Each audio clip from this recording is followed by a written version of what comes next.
no!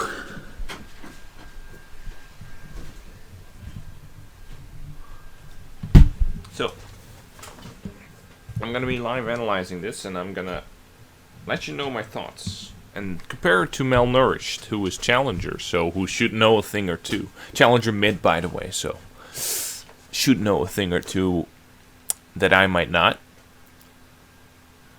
Alright. Leaving the brush for no reason. Getting chunked out for no reason. Look at this, look at this. See, thing is, you got brush control, right? This is what you want. Like, you risked your life for it, but you got the brush control. They could be in the banana brush with the 5 of them. Skablau. Singed. Doesn't have flash, but otherwise he could flash. Rakan could jump on you. But look at this, right? So you have the Drowsy, and then you walk out. You give her the brush control. Okay, so now you poke her out. You have nothing. Convert the lead. Once you have an advantage, you have an ability deficit. So in the short term, you're at a deficit. In the long term, you're ahead. So just bank that by going away, right? Just by leaving. Like, you're at a disadvantage, right? So this way, you're getting chunked here. See that? You would have already practically won the mid lane because LeBlanc is inting into the brush just like you are. It's just like, just envision it like you were waging a war. And imagine the stress that comes with that, right? That you peek across a hill or something and you're just being shot in the head. That's it. That is the end of your life. If you approach League that way, not saying that you should, you would probably be a little bit more careful. Like, what if they all bolted out of base and went to that banana brush, which is perfectly, like, acceptable. That's what some teams do, right? You would be getting club or stomped, right?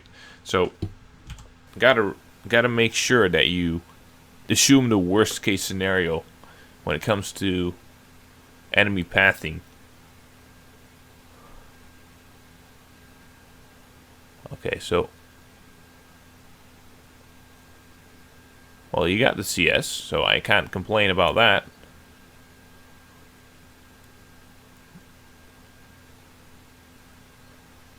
It seems like you're not CSing, you're not last hitting, right? So, for example, you notice this minion died because you didn't do enough damage, right? So you know roughly how much damage you deal. So you know how roughly much damage you deal on this one. So this is about twice the amount of HP it needs to have to get killed. Now watch what you do. I'm gonna play this in the lower speed.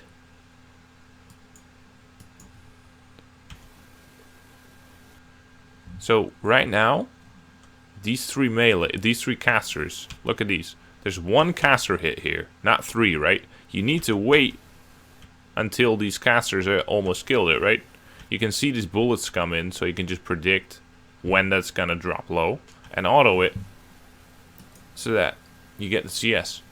Now that shows to me it's not a CS that you miss because of some obscure mechanic. You will always lose some CS, but that's a CS that shows very well how you last hit, what your process is, and what your adaptation is relative to the previous CS. You saw the previous CS, you saw that you missed it because you were too early on it, and then you went just about as early or even earlier on the second one, while you could go much later, right? So imagine that this is your time frame in which you can hit the CS, and you're all the way over here, right? You could go all the way over here, and you would still be fine. Right? And instead you do it like over here. Like you didn't make any change. You didn't make any motion in the right direction, let alone one that would be substantial enough. You didn't really track the minions. And that to me shows a very fundamental problem in what I call adaptation. Right? Adaptation. You do something, you get some feedback. In this case the feedback is you lost, you did something wrong, you lost gold. And then from that feedback, you start evaluating what the problem is and potential solutions, right? And that didn't really seem to happen. You weren't like, whoa, too early. And that is as simple as, oops, that was too early. Gotta go a little bit later. Watch those casters, right? Make sure I time it after a caster hit that will pull it in kill range. You can practice that, perfecting that art. Right now, you're not auto-spacing either, so if you ever look at pro players, you'll see that they auto-attack, and then they start moving around in lane as soon as they complete that auto-attack, right? So they're constantly moving around, and you don't need to leave a little space here if you don't want to, but you shouldn't be standing completely still. That makes you very, very predictable if you do make a certain movement somewhere.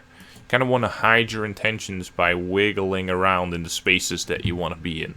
That's what every single pro player does as well. It's important to understand why pro players do that. And it's also to warm up your mouse, because honestly, if I went stale with my mouse for 5 minutes, I wouldn't have the same responsiveness and click everywhere once a fight breaks out. I gotta maintain that during the game. It's, keep myself warmed up. It's another big deal. This one's another one where you can see you're not in kill range yet, but you auto it nonetheless. And honestly, if you knew that that CS was gonna die, then I would commend you for that. But look at that. These minions swapped aggro, it seemed. Look at that. You see that? They swapped aggro. So, if you saw that, then good job, but under any normal conditions, you would have lost that CS. You see these two hits? These two caster hits? Did you know that was gonna live with 1 HP? So you got a few hits here. Like on the margins, like very deep on the margins, right? That's a good auto attack. That's a good example. That's a good auto attack, right? She stands in range. You can just do that and immediately walk back. See, when you auto attack, it takes you like half a second or something to walk backwards. Try and test out. I always tell my coaches, try and hit an auto attack and then try and make sure that you cancel your actual auto attack. So try and click on a minion and don't actually auto. And on a champion like Xin Zhao or something that has a decently fast animation, most people just, they try it for 7 times before they actually are fast enough. They're like click, click, click, click, click, click, click, click. And then for the last 6 times, they've actually been orb walking absolutely immaculately. I'm like, that, what you just did to try and do it too fast, that's the right speed.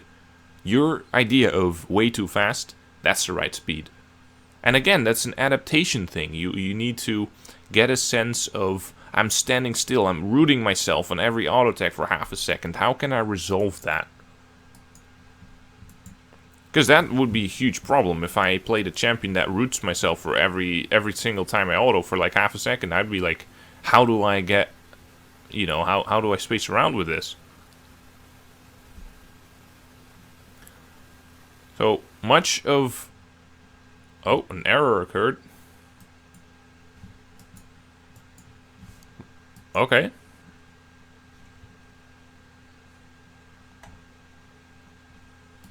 So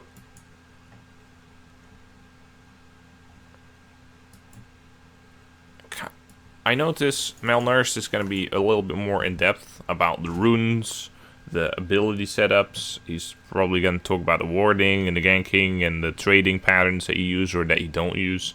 But yeah, let's just go into the next part, and I'm going to focus mainly on the fundamentals because I'm not a challenger mid laner. I don't know as much about the setups, so I'll just let him do that because I have a lot of faith.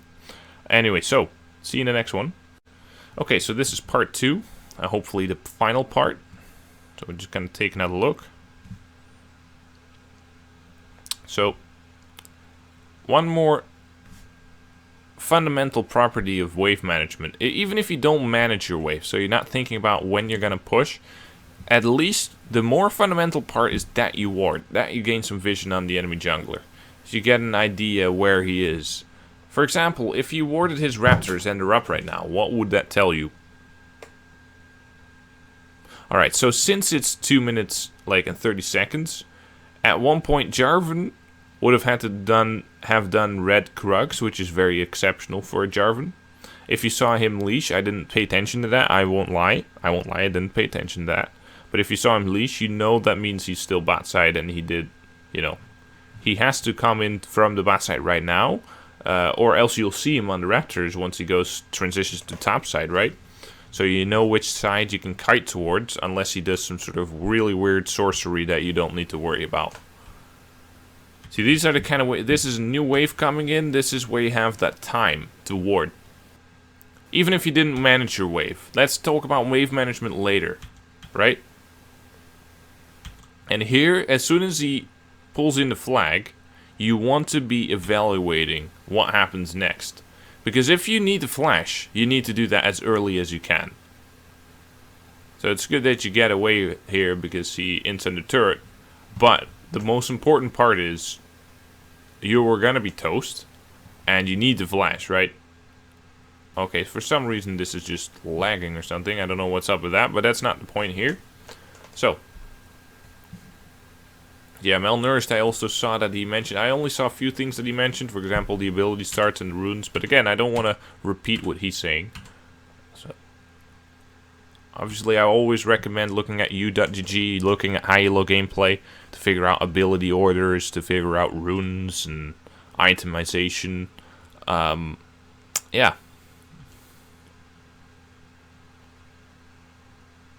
Hey, there's a CS over here. The game only consists of a few aspects, right? You have your source of income from the minions and potentially getting kills, but mostly your source of income, your reliable income, is the minions and passive gold. But any variance in your income that you can control reliably is the minions, right? So honestly, that's already such a huge deal to learn how to CS appropriately. To learn mouse control at a high level will help you with very good micro needed for good CSing. CSing that allows you to plan ahead, focus on the trades and the lane and the ganks instead of just CSing, right? So you need a big buffer of comfort, essentially. You shouldn't just barely be able to CS well, you should be able to CS really well, so you can focus on other things. This is another example. See, on one hand, the Rammus is just AFK farming as a Rammus player. He's not routing, pathing, he's not doing anything. On the other hand, you can notice that if you constantly watch the minimap and watch where the junglers are going. So that's why I usually advocate not paying too much attention to wave management if you're still in low elo, because you already got a few other aspects that are gonna be so draining on your mental resources. First one is trading. Right? So you just get the setups from u.gg. Don't think about the setups. Don't think about the runes itemization. That should be copy-paste. Not because that's the best approach in Challenger, but because that will allow you to focus on other things that you can't possibly copy-paste in any way. You can't, right? So you can focus on your last hits. Look at where those minions are going and last hit everything. Focus on the trades and focus on the ganks. Those are the three most important aspects of League of Legends early on in your league career, as I would call it. Alright.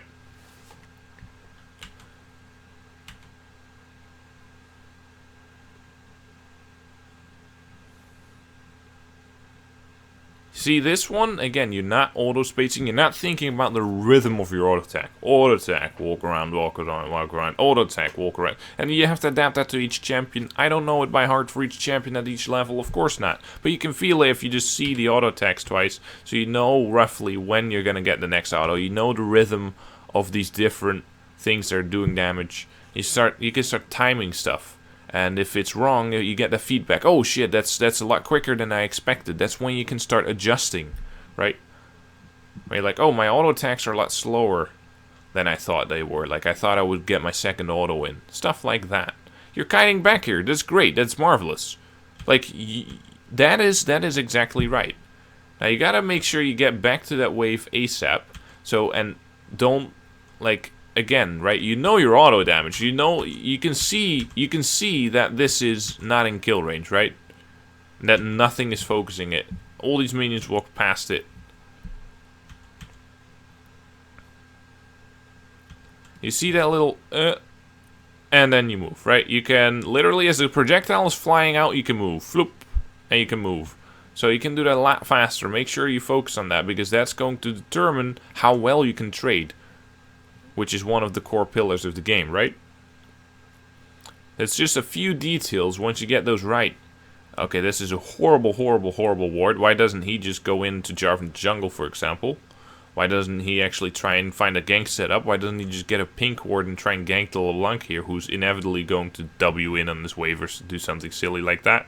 Especially if so he walks up and starts trading. Most people in this elo, when you trade, they will trade back, which means you can use the trading as a mechanism to bait someone into a gank. And in higher elo, more and more people start going defensive and are worried about where the jungler is. The enemy jungler might come in for 2v2. You get all these sorts of situations revolving around the trading. But in this elo, if you just trade, most people will trade back. Almost nobody will be actively trying to avoid the trade. Again, that's fine, but you need to think about the CSing, right? So you're thinking about the trading. You're doing a fine job with that bubble. Maybe Malnourished would do differently. I'm not sure. I think, to me, this looks fine. Maybe I'm wrong, right? I'm not going to say that I'm a challenger mid laner and I know the really good trading patterns. But this to me looks like you zone her off just fine, and you can just focus on getting that CS and maintaining a good position, right? Maintain a trading stance on these dying minions so that you can trade. If you know where Jarvan is, and if you know that Rammus is still around, which can be questionable. It is generally useful to be a little bit defensive if you have range anyway on these control mages and you got a Jarvan to worry about. Jarvan's over here. Hope you saw that. You can use you can make it easier on yourself sometimes and say, you know what, I'm gonna take that cannon with an ability. If I'm playing Darius, I take the cannons with my W. Why? Because it's easier. Yeah, if you're good, you can always get it with an auto attack. I sometimes miss it, right? Just like you. So I make it easier on myself. That's not disallowed. It's a competitive game. Just use what you can to win. Alright. So that's it for this one. Right? We talked about all the... I didn't talk about wave management. Expressly not. Because I feel like that is a little bit too far beyond the topics that you need to learn in the short term here to improve. You can just ward on between waves, no matter where that wave is, and then eventually you're gonna get fucked over. This is how you learn wave management. Eventually you're gonna be good at trading, you're gonna be looking at the minimap, and you're gonna be in positions where you need to concede the minion waves, where you're like, well fuck, now they just freeze on me. What do I do? And that's when you learn about wave management, right? That's when you have an incentive. You're like, well, but I got a problem that I can only solve by manipulating the minions to be in certain positions at certain times ahead of time. Can't solve it in the present moment. Just like with chess, first you learn attacking, defending, counting, right? And you just get, like, this piece is attacked twice, so I need to defend it. One move properties, and once you're like, well, shit, I see the threat, but there's 2 or 3 threats at once. I can't resolve them all. How do I deal with that? That's when you learn about tactics. That's when you learn to anticipate, right? Set up your pieces in safe positions where they can get threatened 3 times at once, etc., etc., etc. That's when you need to take it to that next level. That's what I mean when I say you have to learn using your feedback loop, right? You get that feedback, oh shit, I'm doing something wrong, and that's when you improve. But right now, if you're still losing to trades and to missing minions and random shit, you're not going to be incentivized to learn about wave management. It's not going to be beneficial to focus on that. So, just to summarize, focus on the CSing, focus on where those minions are going, focus on the U.G, just get U.G for itemization and stuff, focus on the trading, right? What kind of trading patterns can I use? And think about the ganks all the time. That's it.